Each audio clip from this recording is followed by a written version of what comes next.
Ons is tans besig met hierdie reeks gewoontes vir 'n gesonde hart. Ons het voor hierdie reeks bietjie gekyk na die siel, die mind. En nou is ons bietjie besig met die hart. Nou ek wil vanoggend begin met 'n honesty moment. Ek wil kyk hoe eerlik julle kan wees. As jy nou nie wil deelneem, hoef jy nie, ons gaan nou nie weet of jy eerlik is, maar ek gaan kyk wie van julle hoe eerlik kan ons wees. So, ons begin met 'n paar vrae. Wie van julle sal graag meer geld wil hê? Okay, dis aanvaarbaar. Wie van julle sal graag meer besittings wil hê? Okay, John, jy kan nog, want jy is nou eers 'n jong man, so. Ek weet hoe ouer jy raak, hoe minder besittings wil jy hê. Ek het gister vir Andri gesê, hierdie vakansie gaan ons hierdie kaste regmaak, want hierso is bakkies op bakkies van dieselfde sizes. Want jy ken mos die storie, jy het altyd nog 'n bakkie nodig. So, besitting stel daar. Wie van julle wil graag meer sukses hê? Okay. Wie van julle sal graag meer erkenning wil hê? Bietjie dieper een wat mense skaam gewees, as hy is 'n paar eerlike mense meer erkenning. Ek herken jou, hoor. Wie van julle sal graag meer ervarings wil hê? Okay. So, ons is nie vanoggend, as die feit dat ek dit vra, sluit aan by ons boodskap vanoggend wat gaan oor wanneer minder beter is. Nou wil ek wel vir jou sê, jy kan nou vanoggend besluit of die vrae wat ek vir jou gevra het en wat jy gaan hoor, jou gaan laat skuldig voel, of jy gaan voel ek shame jou, of jy kan voel en besluit om dit te vat as, kom ons kyk, hoe kan ek my hart se gewoontes anders kry. Want ons hoor elke dag die boodskap dat dis eenvoudig. Wat jy nie het nie, is presies wat jy nodig het om gelukkig te wees. As jy mooi dink, jy sien iets, as ek daai gehad het, as ek daai het om my werk te doen, as ek dit het, kan ek vervuld wees, as ek dit het, kan ek tevrede wees. Maar wat as dit nie waar is nie? Wat as die dinge wat jy versamel, juist die dinge is, wat jou weerhou van 'n lewe wat God vir jou bedoel het? Wat as die goed wat jy bymekaar maak, dis nie net fisiese goed nie, jou weerhou om uit te kom by dit wat God wil hê jy moet bereik, waar jy jou vreugde moet vind. En vandag wil ons so 'n bietjie kyk na die gewoonte van eenvoud. En ons wil saam ontdek die waarheid dat minder soms werklik beter is. Nou as ons in Handelinge 27 gaan kyk, is daar 'n verhaal van Paulus wat op 'n skipie is en hulle word deur 'n geweldige storm getuister. Die bemanning wat op hierdie boot is uitgeput, en hulle het vir dae lank niks geëet nie, want hulle het hierdie storm gewettel. Hulle het net probeer om hierdie skipie bo op die water te hou. En dan eet hulle, en nadat hulle geëet het, gebeur daar nogal iets merkswaardig in die storie. Handelinge 27 vers 38 sê, nadat hulle genoeg geëet het, het hulle die skip ligter gemaak deur die koring in die see te gooi. Nou, as jy bietjie dink in die storie, die koring was seker nie noodwendig wat hulle geëet het nie, maar die koring was seker die goed gewees wat hulle nodig gehad het om geld te gaan maak om die goed te koop wat hulle nodig het om te eet. So, hulle is in die middel van die storm, en in plaas van om te sê, ons moet alles doen om hierdie koring te kan behou, dink ek word die besluit geneem, ons moet alles in ons vermoëns doen om ons lewens te behou. En dan besluit hulle maar, al gaan die koring. En let mooi op na die woorde, wat hulle sê, nadat hulle genoeg geëet het. Nou wat is genoeg?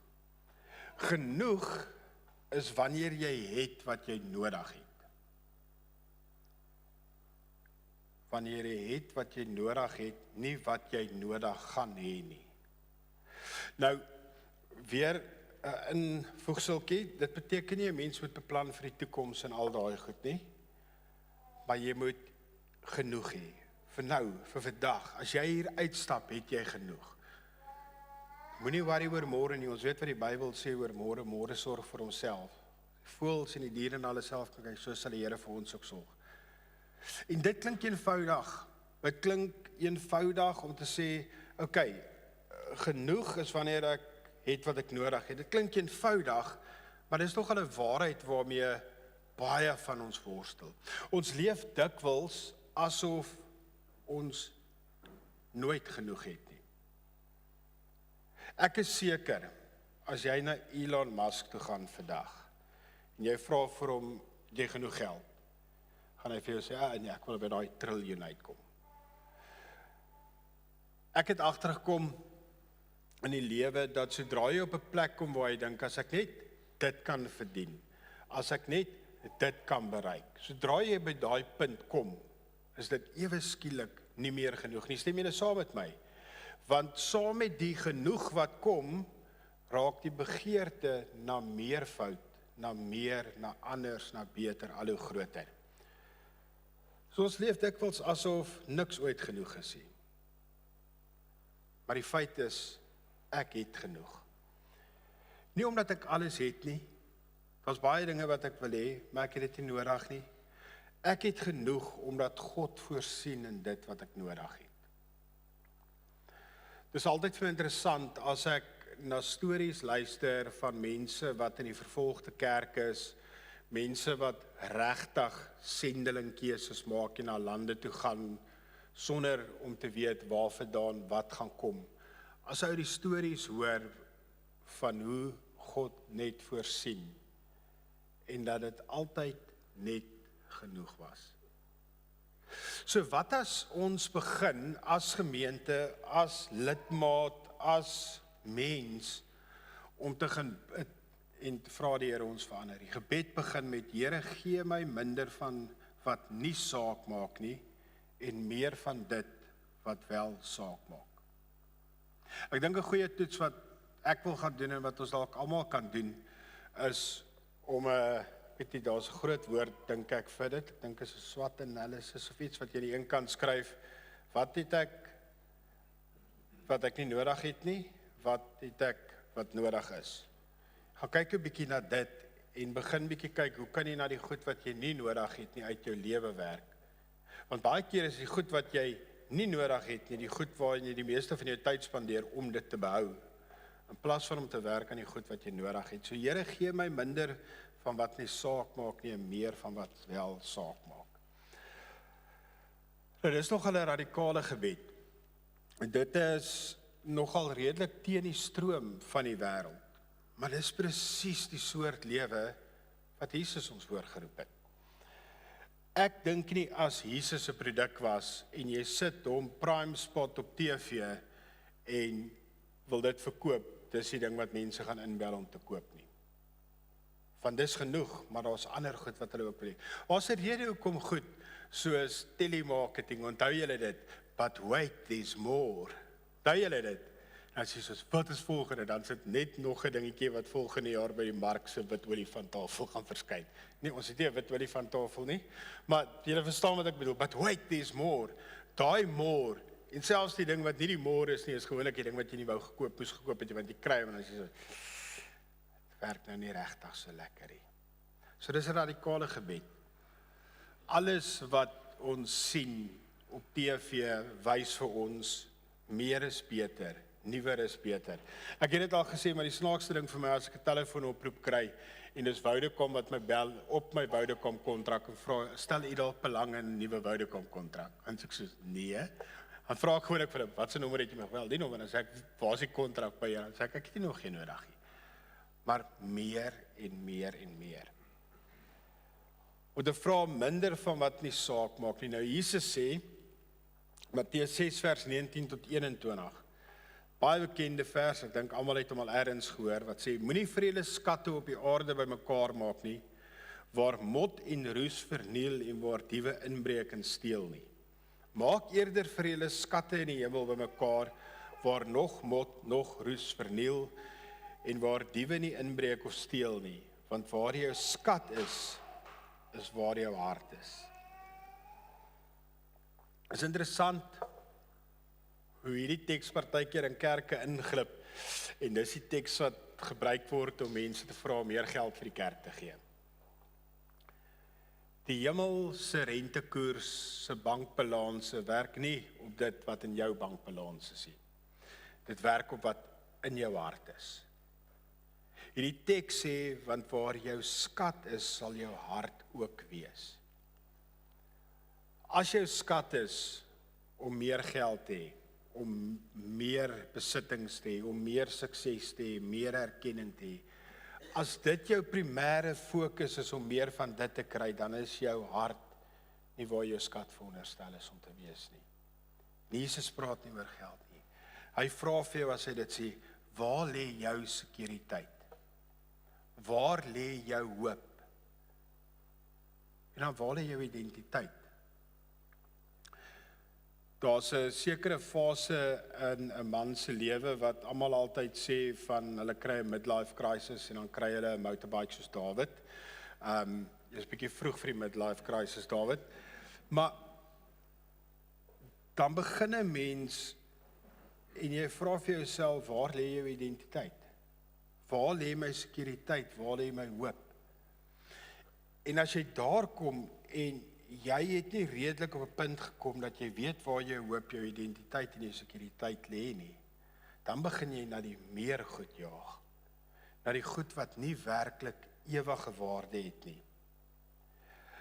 Want as Jesus sê waar jou skat is waar jou hart is, gaan dit daaroor van dit is waarheen jy beweeg.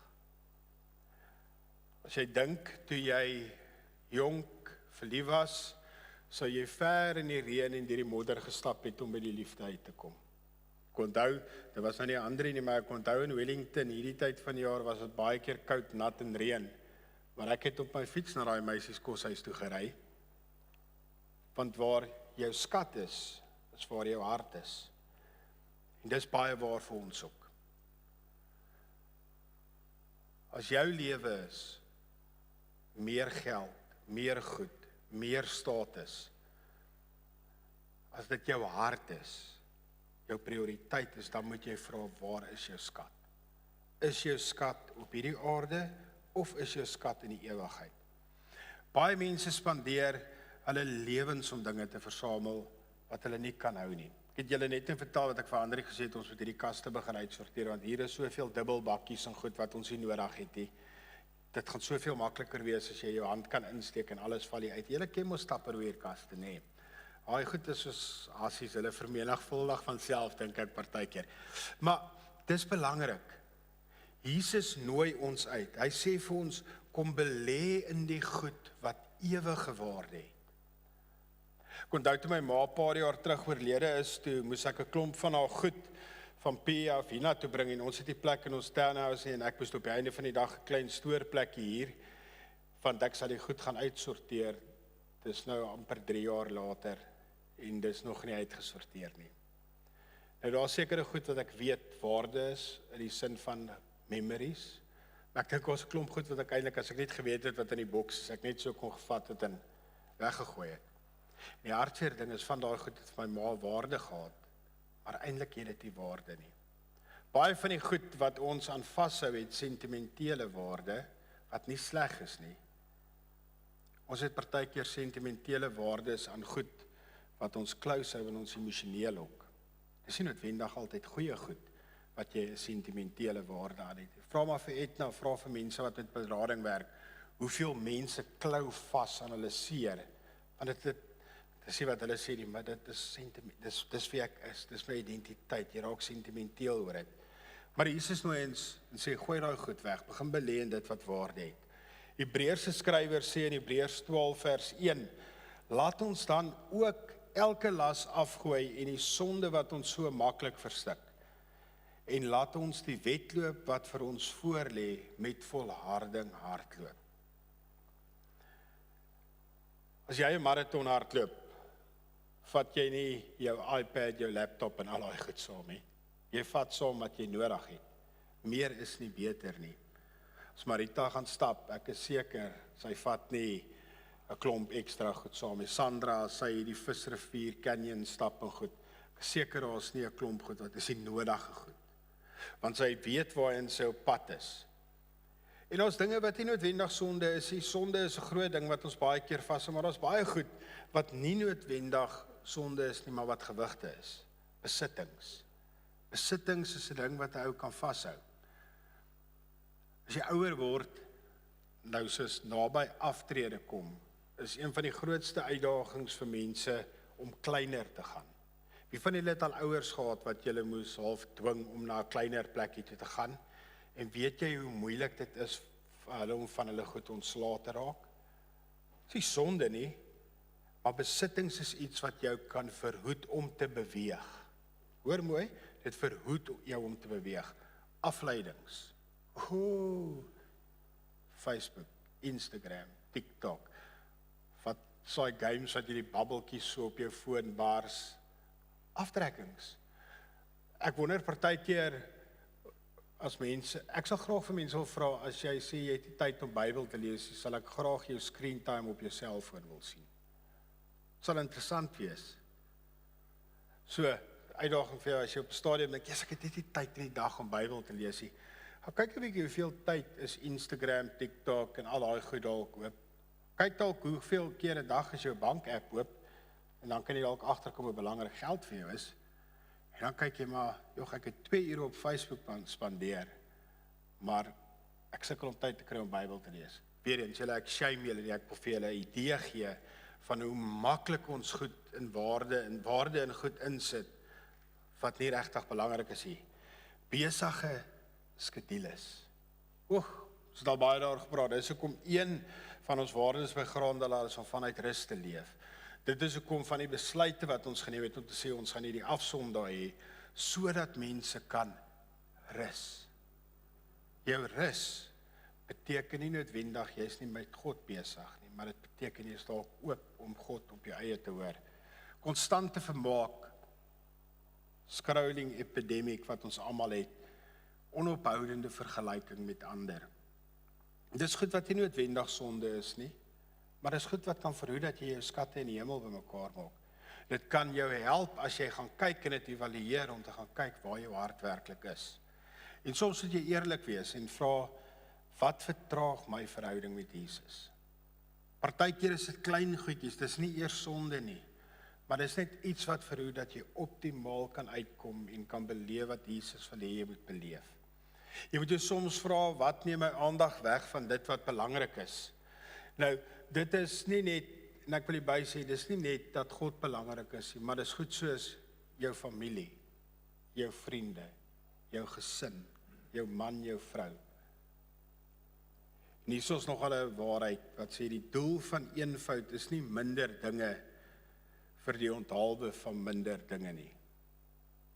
Hoor gou mooi, die doel van eenvoud is nie minder dinge vir die onthaalwe van minder dinge nie. Die doel is meer ruimte vir Jesus. Nou is dit vir my bietjie anders as ek dink, okay, ek moet minder dinge hê, sodat ek meer ruimte vir Jesus het. Dit klink vir my na 'n beter proposisie, as net om te sê, ek moet minder dinge hê, sodat ek minder dinge het. Die doel van dit is meer ruimte vir Jesus. Prediker sê vir ons, in Prediker 4 vers 6, 'n handpalm vol rus is beter as 'n dubbelhand vol inspanning en 'n gejaag na wind. As ek byvoorbeeld, ons haal my foon uit, my foon in hierdie hand het, en wil die iPad in hierdie hand hou, en ek het nodig om water te drink, gaan dit nogal 'n bietjie moeilik wees as al toe my hande vol is. Baie eenvoudige voorbeeld. Maar as ek die een ding neersit, kan ek water drink. Hierdie water kan dalk rus verteenwoordig. Is jy moeg? Is jy uitgebrand? Wat ek vir jou vra, is altyd jou hande nie dalk vol nie. Die uitnodiging basies hier is om te sê, maak dinge minder in jou lewe, sodat jy met die ander hand, die ander helfte van jou kan werk aan dit wat regtig waarde het. Dit sluit in God, dit sluit in jou verhouding met Jesus, dit sluit in jou gesin, dit sluit in jou familie, dit sluit in jou geloofsfamilie. En jy kan dit vanoggend vir jouself vra, Maar leef jy dalk op hierdie stadium met 2 handpalms vol? Voel jy meer soos 'n sirkusnar wat probeer om alles in die lug te hou deur dit te juggle, as wat jy voel soos iemand wat werk met die een hand en met die ander hand vervul en geestelik naby aan Jesus is? Ek en jy probeer alles vashou. Ons probeer meer verantwoordelikhede kry. Ons probeer meer projekte aanpak. So kom ek so dankbaar is vir ons geloofsfamilie en leierskap. Ons kyk nie na hoeveel projekte ons kan aanpak 'n jaar nie. Ons kyk na hoe ons goed kan inpas sodat ons tyd het vir rus, vir vriende en al hierdie goed. Maar ook wat het regtig waarde. So meer projekte beteken ook nie noodwendig beter projekte nie. Beteken net meer gemiddelde projekte, maar minder projekte kan beteken meer effektiewe projekte. Ons probeer besittings vashou, daai Tupperware-kaste, ons hou vas aan dit. Meer verpligtinge. Maar die Bybel sê een hand vol vrede, een hand vol rus is beter. Want wanneer jy een hand leeg is, het jy ruimte. 'n Ruimte om lief te hê, ruimte om te dien, ruimte om te gee, ruimte om God te aanbid, ruimte vir mense, ruimte vir Jesus. Ek gaan dit weer lees. En dan wil ek vir jou vra, gebruik die nou soos 'n tickboxie en 'n toetsie vir jouself. As jy die woorde oor ruimte om lief te hê, vra vir jouself, het ek die ruimte om lief te hê? En as jy nee sê, dan moet jy dalk gaan kyk, waar kan ek ruimte kry? Wat moet ek uit die een hand sit? Dit bring my terug, hier's 'n klomp nuwe mense en ek gaan tog dit weer vertel. My pastorale dosent het altyd vir my gesê, moet nooit vir iemand vra hoe gaan dit, tensy jy nie 'n uur het om te luister nie. Die tipiese voorbeeld is jy loop in Checkers en iemand loop vir jou by jou en jy soos, julle sal as ek gewoonlik jou in die winkel raap gaan, ek net vir jou sê hallo as ek besig moet gaan. Maar dan sal ek sê, hallo, en dan hoor ek hierdie persoon sê, hallo, hoe gaan dit met jou? En dan gaan stop ek partykeer, dan sien ek net die persoon loop aan. Toets dit 'n bietjie, hoor. Toets bietjie as jy iemand raakloop in 'n winkelsentrum en hulle vra vir jou, hallo, hoe gaan dit? As jy nie al twee gestaan het nie, gaan staan jy en kyk of daai persoon ophou. As hulle vir jou vra, hoe gaan dit, probeer ook die ander vraag gee vir hulle vra, hoeveel tyd het jy? Want die vraag, hoe gaan dit met jou, impliseer dat die persoon wat dit vra eintlik tyd het om te luister. So, vra jouself af, het jy ruimte om lief te hê? Het jy ruimte om te dien? Het jy ruimte om te gee? Ruimte om God te aanbid? Ruimte vir mense en het jy ruimte vir Jesus? As jy geweet het, oor 'n paar maande van nou af, gaan jy dalk nie meer leef nie. Wat sou werklik belangrik gewees het? Sal waarskynlik nie jou televisie wees nie. Waarskynlik nie jou meubels nie. Waarskynlik nie jou motor nie, waarskynlik nie jou kombuis nie. Maar wat sou saak maak, sal 10 teenoor 1 wees jou verhouding met God. Jou huwelik, jou kinders, jou familie, jou geloof en die mense wat Jesus nog nie ken nie. Ons hoor baie keer die storie en sien die prentjies wat mense vra van die ryk mense wat op hulle sterfbed lê en hulle vra vir hulle, wat sou jy wil anders doen? Dan sê hulle altyd, ja, dis iets soos hulle sou meer tyd saam met hulle familie spandeer het en sulke goed. Dis nie net ryk mense wat partykeer op hulle sterfbed lê en dit sê nie. Dis partykeer mense wat swaar kry en net battle om te probeer genoeg het, al het hulle eintlik al genoeg. Die ding is, so nader jy aan Jesus leef, hoe duideliker word dit, dat die belangrikste ding in die lewe is nie dinge nie. Nader jy aan Jesus kom, besef jy, belangrike dinge wat belangrik is nie daai dinge nie. En Paulus, ek hou baie van Paulus, die ou het baie dinge ontdek. En op 'n manier het hy die geheim van tevredenheid vir hom ontdek, en hy het dit vir ons geskryf van Filippense 4 vers 12 tot 13. Hy sê, ek weet wat dit is om te min te hê, en ek weet wat dit is om oorvloed te hê. Ek is in elke opsig in al hierdie dinge ingewy. So hy was arm en hy was ryk gewees. Hy's ingewy om versadig te wees, sowel as om honger te ly. So saam met die geld was al baie kos, saam met die armoede was al te min kos. Om oorvloed te hê, sowel as gebrek te ly. Tot dit alles is ek in staat deur Christus wat hom krag gee. So met ander woorde, as jy baie geld het, as jy min geld het, jy is in staat tot meer. Maar die belangrikheid is nie om minder geld te probeer hê of meer geld te probeer hê. Die belangrikheid is om te probeer om plek te maak vir dit wat regtig saak maak. Paulus sê nie sy omstandighede het hom tevrede gemaak nie. Hy sê Jesus Christus het. Tot alles is ek in staat deur hom wat my krag gee. Wanneer hy baie gehad het, was Jesus vir hom genoeg. Wanneer hy min gehad het, was Jesus vir hom genoeg. Wanneer hy sterk was Jesus vir hom genoeg. Wanneer hy swak was Jesus vir hom genoeg. Dieselfde is vandag nog waar vir ons. Omdat ek Jesus het. As jy Jesus het, dan het jy genoeg. Die waarheid is, as ons net sê ek het genoeg, gaan dit maklik wees om dit te glo. Dit gaan nie so maklik wees nie.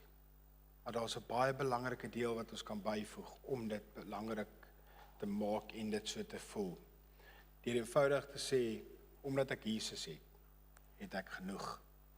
Wanneer Jesus in die middelpunt van ons lewens staan, verander alles.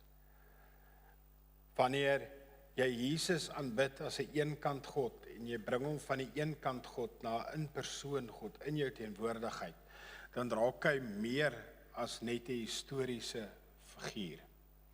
Ek het hierdie week gou daar iets sê wat vir nogal interessant was met Erik Swanepoel, die van julle ken hom wat by Bergsig Dominee was, wat altyd so lank preek, maar goed preek, baie goed preek en hy kom einde Julie hier preek.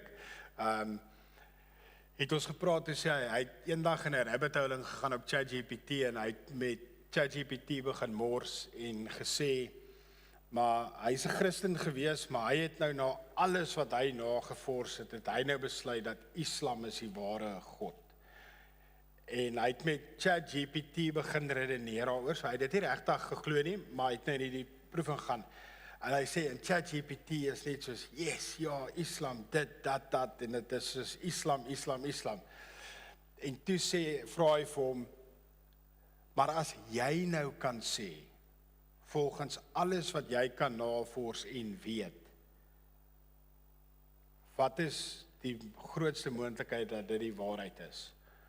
Toe kom ChatGPT tot die gevolgtrekking dat die grootste moontlikheid van 'n godsdiens wat die waarheid is Christendom. Want daar is meer historiese bewyse as enige ander godsdiens, geskrifte en track records van ons geloof as enige ander.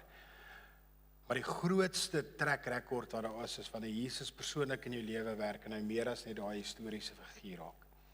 Wanneer hy die middelpunt van jou lewe is en hy is ons verlosser. Wanneer hy ons vriend is, ons trooster, ons raadgewer, ons brood van die lewe, die een wat ons van binne versadig maak, ons hoop, ons vrede.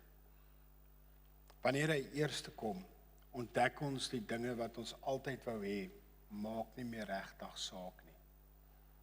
En ek sê weer, dit beteken nie om jou drome, ideale en ambisies weg te gooi nie. Want jou drome, ideale en ambisies is baie keer dit wat God vir jou gegee het, maar jy moet dit net met die regte motivering begin doen. Meer van Jesus, en nie meer worry oor om jy goed te doen om meer geld, meer klere, meer tyd en daai goed te kry nie. Ek wil klaarmaak. En ek wil weer vir ons vra. Ek wil my uitdaag, ek wil julle uitdaag om te sê, moet ons nie dalk begin bid. Here, gee my minder van wat nie saak maak nie en meer van dit wat wel saak maak. Waarom? Hoekom moet jy dit bid? Omdat jou lewe is kosbaar. Jou lewe is belangrik vir God. En omdat God die beste weet, weet hy dat jou begeerte om meer dinge te hê, maak partykeer dat jy nie die mens kan wees wie hy wil hê jy moet wees nie. God weet, jou roeping is die belangrikste ding wat jy kan doen om vervulling in jou lewe te beleef. God weet, ons tyd is kort. Tyd wat ons het om skatte op hierdie aarde bymekaar te maak is kort. Ons tyd is om op te hou fokus op dit en te begin werk op dit wat vir ewig gaan hou. So ek wil jou uitdaag. Ekskuus, moenie jou lewe mors op dinge wat nie gaan hou nie. Begin leef vir die goed wat ewigheidswaarde het. Die teks soek allereers die koninkryk van God. Is 'n teks wat soveel waarde het.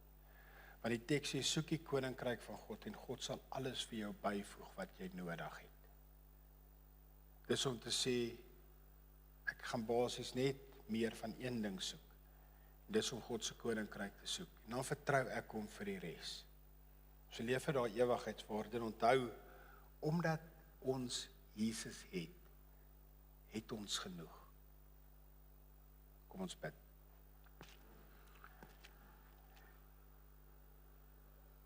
Here, dankie dat U ons God is en dat U ons God is wat voorsien. Here, jammer dat ons so dikwels op terreine en plekke beweeg waar ons aanloklikheid sien in meer dinge en meer goeders, Here. Here, my gebed vanoggend is dat elkeen van ons in hierdie dag, in hierdie week en in die res van ons lewens sal besef dat minder is beter. Minder dinge is beter en meer van U is die beste. Mag U ons lei, Here, om te sien en te soek, om ons tyd, ons krag en alles in te lê en te invest in dinge wat ewigheidswaarde het. Help ons, Here, dat U die genoeg is vir elkeen van ons elke dag, sodat ons 'n lewe in oorvloed kan leef, maar 'n lewe wat anders is as wat die wêreld sê ons moet leef.